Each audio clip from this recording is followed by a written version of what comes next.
கன்னிராசி அன்பர்களே வணக்கம்.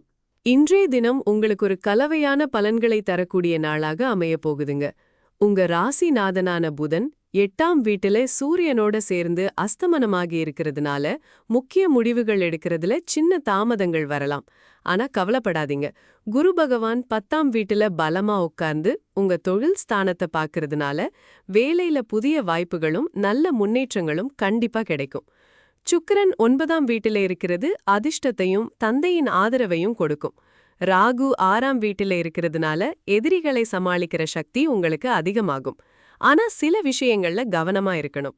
சனிக்கிழமையான இன்னைக்கு சந்திரன் 5ஆம் வீட்டில திருவோணம் நட்சத்திரத்துல இருக்கிறதுனால பிள்ளைகளோட நலன்ல கூடுதல் கவனம் தேவை.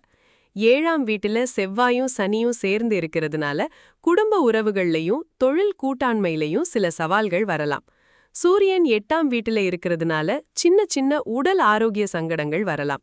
கேது 12ஆம் வீட்டில இருக்கிறதுனால தேவையில்லாத செலவுகள், தூக்கமின்மை போன்ற பிரச்சனைகள் வர வாய்ப்பிருக்கு. அதனால இந்த நாள்ல பொறுமையாவும் விவேகமாவும் செயல்படணும். முக்கியமான விஷயங்கள்ல பொறுமையா செயல்படுங்க. பிள்ளைகளுக்கு ஆதரவா இருங்க.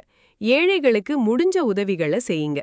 காலை 8:55 AM முதல் 10:30 AM ராகு காலத்துல புது முயற்சிகளை தவிர்க்கவும்.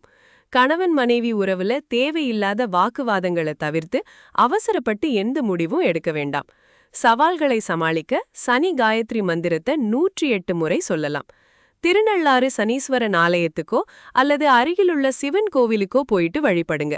சனிக்கிழமை நல்லெண்ணெய் தீபம் ஏத்தி வழிபடுறதும் காகங்களுக்கு உணவளிக்கிறதும் ரொம்ப நல்லது.